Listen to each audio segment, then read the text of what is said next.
Curfew জারির সিদ্ধান্ত নিয়ে গণহত্যা চালানোর কারণে এবার আওয়ামী লীগ সহ ১৪ দলের মানবতা বিরোধী অপরাধের বিচার চেয়ে অভিযোগ দায়ের করা হয়েছে আন্তর্জাতিক অপরাধ ট্রাইব্যুনালে। বুধবার ট্রাইব্যুনালের প্রসিকিউশনে এই অভিযোগ দায়ের করেন এনজিএম চেয়ারম্যান। একই সাথে ৫ আগস্ট রাজধানীর চানখারপুলে পুলিশের গুলিতে দশম শ্রেণীর শিক্ষার্থী শাহরিয়ার খান আনাস হত্যা মামলায় শেখ হাসিনাকে প্রধান আসামি করে ২৫ জনের বিরুদ্ধে আরেকটি অভিযোগ দায়ের করে পরিবার। এ নিয়ে ৪৫টি অভিযোগ দায়ের হলো ট্রাইব্যুনালে।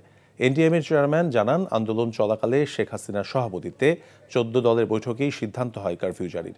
এরপরই গুলি করে হত্যা শুরু হয়। এদিকে ট্রাইব্যুনালের বিচারক নিয়োগ প্রক্রিয়াধীন রয়েছে জানিয়ে চিফ প্রসিকিউটর জানান, শিগগিরই গঠিত হবে ট্রাইব্যুনাল। এ সময় তিনি হতাহতদের ক্ষতিগ্রস্ত পরিবারকে থানায় মামলা না করে ন্যায় বিচার পেতে ট্রাইব্যুনালে মামলা দায়েরের অনুরোধ করেন।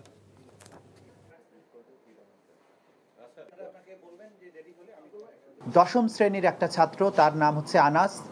সে পুলিশের গুলিতে নির্মমভাবে শাহাদাত বরণ করে।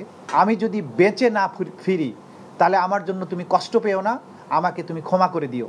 এই চিঠি লিখে আসার পরে চানখারপুলে আর্মড পুলিশ ব্যাটালিয়ন গলিতে গলিতে ঢুকে ঢুকে যে গুলিগুলো করছিল, একজন পুলিশ তাকে যে গুলি করে সেই গুলি করার ভিডিওটাও আমাদের হাতে এসেছে। ১৪ দলের মিটিংয়ের পর তরিকত ফেডারেশন, ওয়ার্কার্স পার্টি, কয়েকটা দলের জাসদ, ইনু, কয়েকটা দলের নেতারাও গণমাধ্যমের সাথে কথা বলেন। কয়েকজনকে জিজ্ঞেস করা হয়েছে শক্ত হাতে মানে কি, কয়েকজন বলেছেন কারফিউ, কয়েকজন বলেছেন দেখামাত্র গুলি, কয়েকজন বলেছেন আপনারা নিজেরাই সামনে দেখবেন।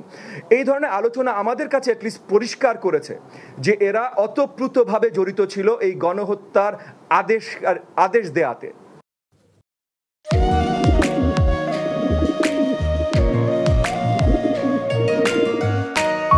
আমি রাশেদ। আমি সুফিয়া। আপনার পোষা কবুতর, আপনার মায়া এখনো ছাড়তে পারেনি, এই জন্য উড়ে চলে আসছে।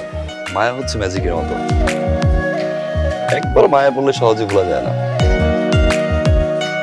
তুমি কি পাগল? আমি পাগল তো।